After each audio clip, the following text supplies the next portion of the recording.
الرحیم السلام علیکم ورحمۃ اللہ وبرکاتہ۔ میں ہوں ذیشان الوی۔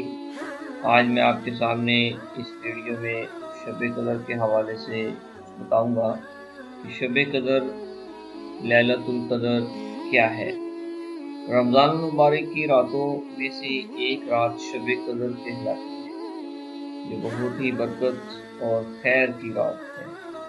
قرآن پاک میں اس کو 1000 مہینوں سے افضل بتایا ہے۔ 1000 مہینے کے 83 برس 4 مہینے بنتے ہیں۔ خوش نصیب ہے وہ شخص جس کو اس رات کی عبادت نصیب ہو جائے۔ جو شخص اس ایک رات کو عبادت میں گزار دے، اس نے گویا 83 برس 4 مہینے سے زیادہ زمانے کو عبادت میں گزارا۔ اور اس زیادتی کا بھی حال معلوم نہیں کہ 1000 مہینے سے کتنے مہینے زیادہ افضل ہے۔ اللہ نے فرمایا ہے کہ یہ 1000 مہینوں سے افضل ہے۔ تو اللہ جل شانہ کا حقیقتاً بہت ہی بڑا انعام ہے کہ قدردانوں کے لیے یہ ایک بے نہایت نعمت مرحمت فرمائی ہے۔ در منشور ایک کتاب ہے، اس میں حضرت انس رضی اللہ تعالیٰ عنہ سے حضور صلی اللہ علیہ وسلم کا یہ ارشاد نقل کیا ہے کہ شب قدر حق تعالیٰ جل شانہ نے میری امت کو مرحمت فرمائی ہے، پہلی امتوں کو نہیں ملی۔ اس بارے میں مختلف روایات ہیں کہ اس انعام کا سبب کیا ہوا۔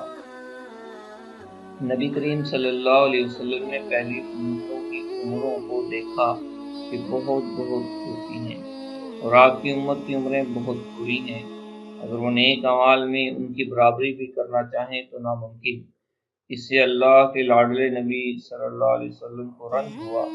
اس کی تلافی میں یہ رات مرحمت ہوئی کہ اگر کسی خوش نصیب کو 10 راتیں بھی نصیب ہو جائیں اور ان کو عبادت میں گزار دے تو گویا 833 برس 4 ماہ سے بھی زیادہ زمانے کامل عبادت میں گزار دیا۔ بعض روایت سے معلوم ہوتا ہے کہ نبی کریم صلی اللہ علیہ وسلم نے بنی اسرائیل کے ایک شخص کا ذکر فرمایا کہ 1000 مہینے تک اللہ کے راستے میں جہاد کرتا رہا۔ صحابہ اکرام کو اس پر رشک آیا تو اللہ جل شانہ نے اس کی تلافی کے لیے اس رات کا نزول فرمایا۔